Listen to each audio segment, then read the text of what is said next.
Alright, so hopefully this one will be a little bit snappier than the last bit.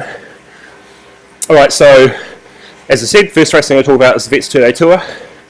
We just had here in Wellington, here in tropical and then not tropical Wellington. Alright, so let's just go straight into the results. So the top 10 overall in the GC after finishing the 3 stages: Matt Webber 3:29, John Sifter Randall 9th 3:28, 8th Chris Stevenson 3:27, 7th Grant Perry 3:27, 6th Glenn Rewy 3:27 as well, he's only like 13 seconds ahead. 5th was me 3:26, 4th Tristan Thomas 3:25, 3rd Cam McCollum 3:25, 2nd Brendan McGrath 3:24, 1st Andy Hagen on 3:23. So he finished about a minute ahead of Brendan, a minute and 7 seconds or something. So talk about the prologue. So in the first road race, let's talk about how it shook out. Stage 2, here we go. Okay, so that's right. So it was going pretty crazy, and eventually kind of Brendan started this break about, I don't know, 10 k's from the finish or something, and he went away with Kane and Tristan from Wheelworks. Andy kind of sat in the bunch a bit. I think he could have gone with them, but it was Wheelworks dude up the road, and he had a time buffer anyway, so Brendan went up the road there. He's probably thinking about trying to get enough time back on Andy to take the GC, but they were only about, I don't know, 10 seconds ahead of us in the end. So in the end, like, a few dudes got dropped off on the rollers. Looks like Ross, Ben, Craig, Logan, Matt must have got dropped a bit lower. He was dropped there. So then there was obviously a bunch with me: Glenn, Lee Campbell, Becky, Chris Sutherland, Sifter Randall, Grant Perry, Chris Stevenson, Tej Knutsford, and Andy.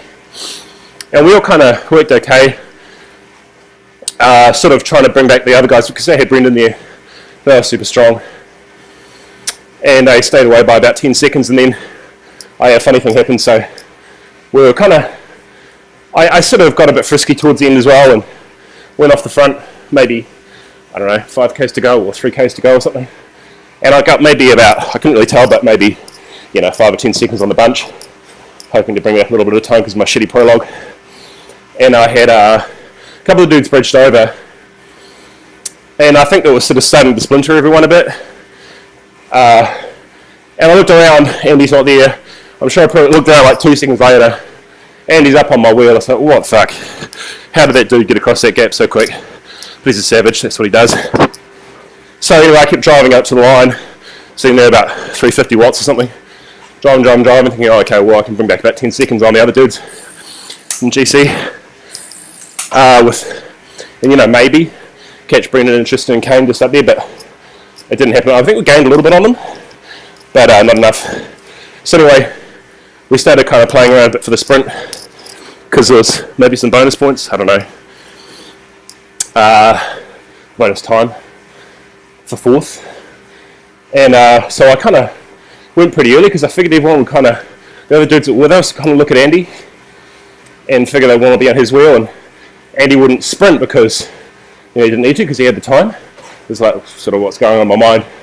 So anyway, I went out and I had a wee hack about K from the line or something like that, and a few seconds off the front there.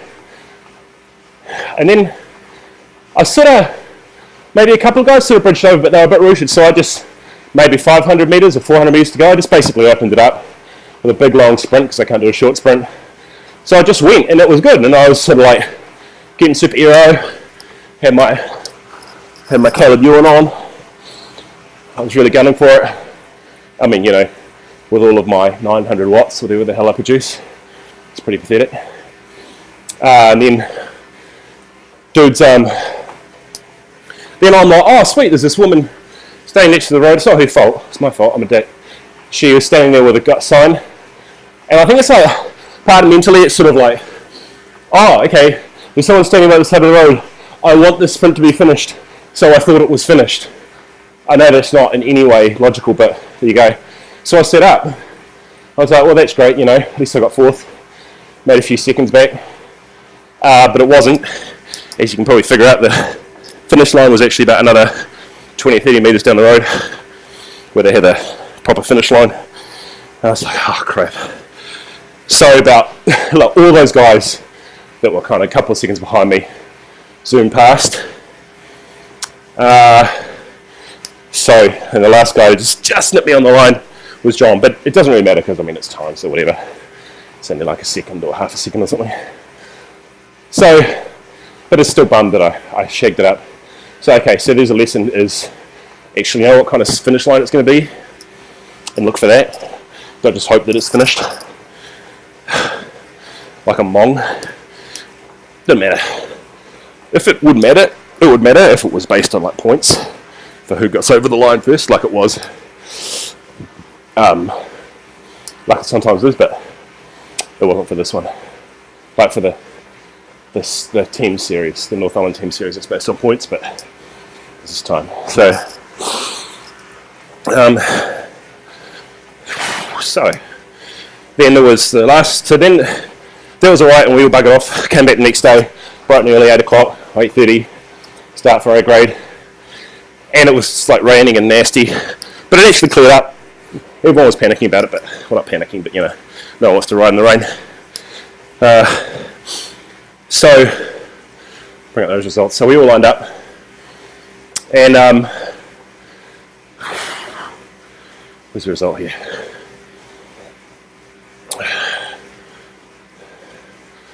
So here's how it shook out in the results. I'll talk through what happened. Okay, 10th, John Randall, 204. 9th, Glenn Ruby, 203. 8th, Chris Stevenson, 203. 7th, Grant Perry, 203. So they're all within like, they must have just had a sprint on the line. 6th, Matt Weber, who I rode with for ages, 203. 12, and then I was 5th, 203.04, so I got whatever that is, 10 seconds on them or 8 seconds or something. 4th, Cam McCollum, 202, so they had about a minute on us. Tristan, 3rd, 202. 2nd, Brendan McGrath, 201. And 1st was Andy on 2 hours exactly and 27 seconds. So Andy ended up winning it, the tour, the whole thing, and then I think Brendan was 2nd and Tristan was 3rd. So that was good. So what happened was, it was pretty mellow for the first like half hour. Everyone was just sort of lapping it out. Although there were some tired legs, you know, dudes were saying, Lee goes, oh, I'm a bit rooted already, which isn't really true because he can go all day, but he just feeling a bit achy. And I was sort of watching for dudes going, but nothing really happened. And then I think about the big play was about 3/4 of the way through. I'm kind of like an upper downy section. You know, it's a good description. So maybe 60 or 50 k's in. Andy, Brendan, Tristan, and Kane, I guess, went up the road. So 3 Wheelworks dudes and Brendan. I think that's the way it was. And then I was, might have been on Miller's, the second time Miller's, something like that. So, I mean, I couldn't hold on. I couldn't get onto it because I was pussy. But I was sitting back with some other dudes and we kind of started splinting up. But then me and Matt Weber were, and Chris, I think, were the strongest of sort of the rest. We ended up getting in a break at the 3 of us and riding for about, I don't know, 15 or 20 k's together or something, pretty strong. And maybe those front dudes, those front 4 guys had maybe, I don't know, up to 30 seconds on us. You know, sometimes 10 seconds, sometimes 30. It was just at that point where, you know, dudes start going around corners a bit. And you sort of can't tell, sort of psychological when you can't see someone. Okay, sidetrack. Dude, I used to work with Bruce Cook he told me this thing about 20 years ago about mountain bike racing. He said, like, if you can just sort of get out of sight, it's real psychological, that because people can't see you, they think you've got more time than you do, and it's kind of like you just can't help but ease up a little bit. But if you've got someone sort of right there in front of you, you feel that motivation to just hurt a little bit more and maybe get on the train. And I was just getting to that point that you could see them every now and then, especially on the little climbs. So, you know, I didn't really know what was going to happen, but, you know, they're strong units, so it's kind of like me and Matt were doing most of the work, we were just lapping it out. So I'd just come to the front, we're just doing the old team time trial thing, we sit there for about 30 seconds, maybe like 50 pedal strokes or something on the front. Try to sit there on relatively, you know, FTP, so I'm sitting there 350 to 380 watts. Just try to roll through nice. Chris is a bit rooted. He was right, he tried to stay on for a long time. We ditched him on one of the hills eventually, and then it was just me and Matt, maybe in the last 10 k's. And we went over the climb, Hinakura. So we went over Hinakura.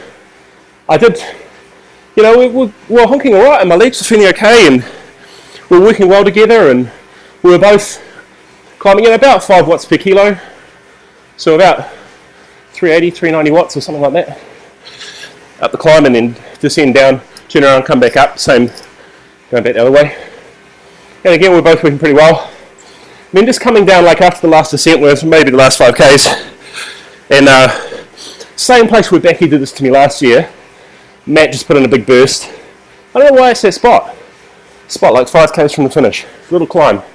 Not that big, I don't know what it is about it, but dude puts on a big burst.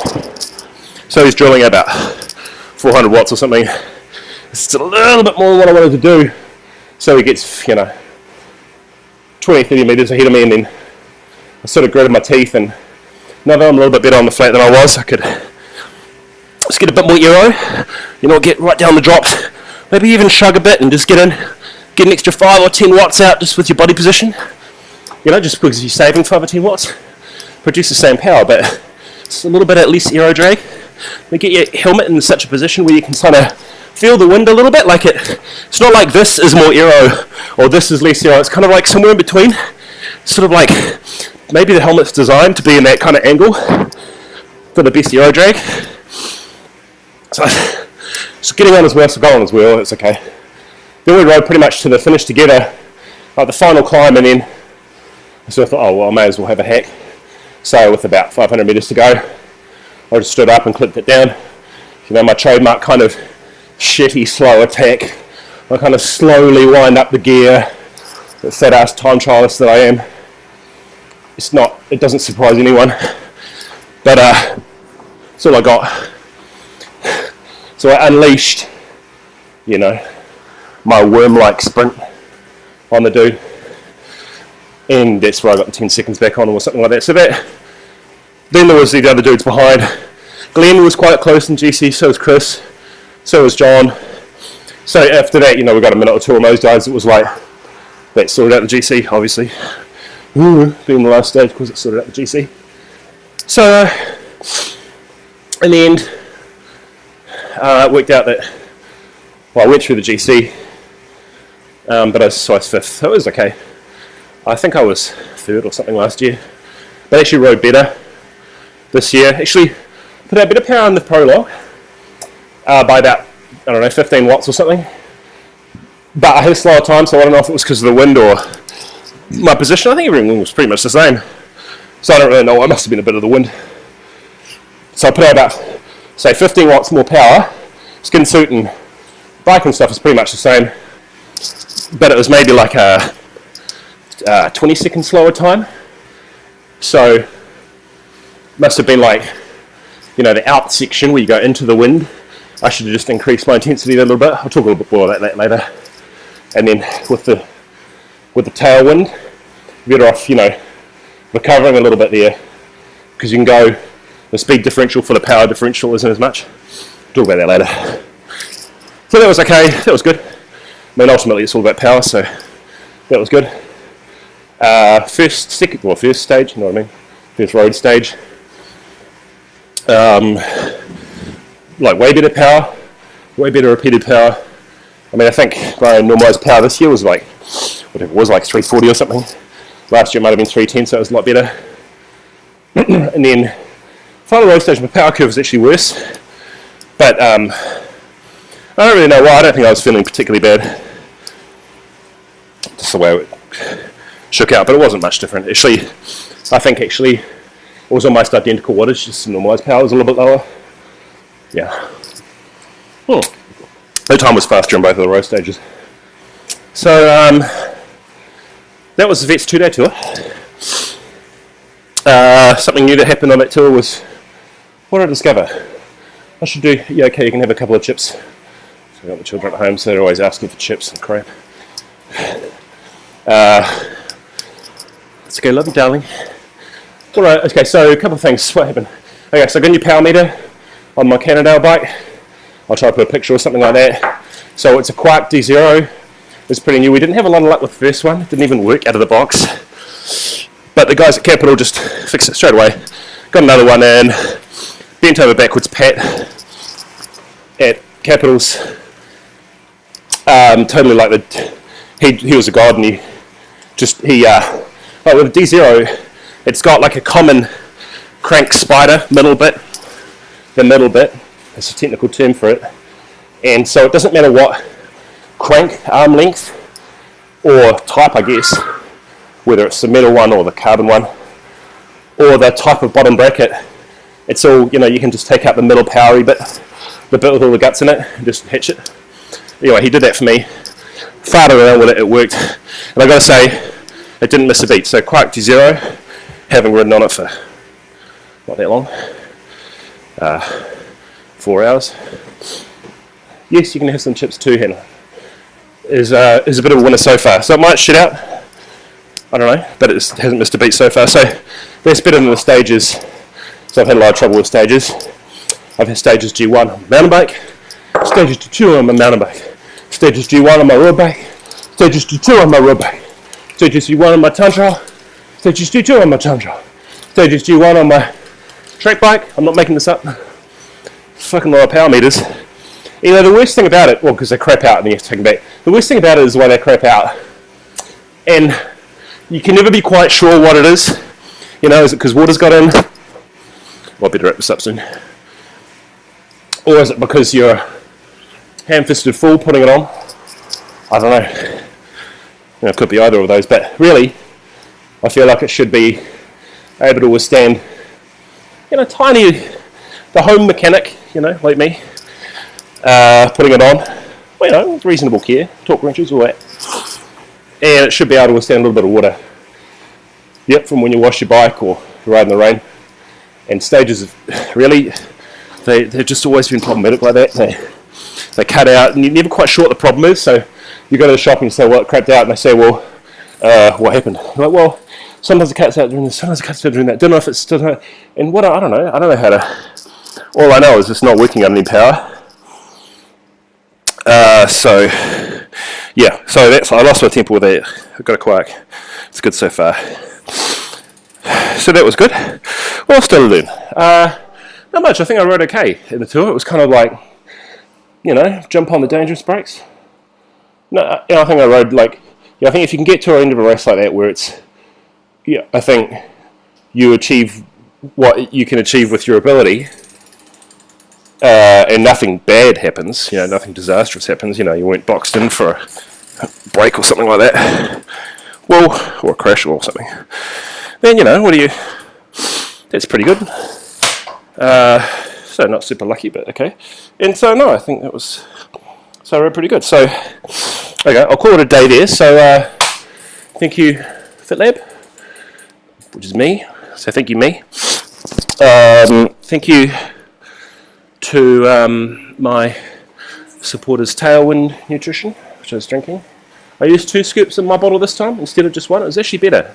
I know they say use 2 scoops, but I wanted to try 1, and it wasn't so good. But 2, I seemed to get a little bit more energy out of it, so that was good. And the cramps, I didn't cramp as much, so that was good. Also, Biomaxa, And honestly, the best thing about Biomax, I think, is that there's this. I'll get the bottle and put it on. I'll put a link.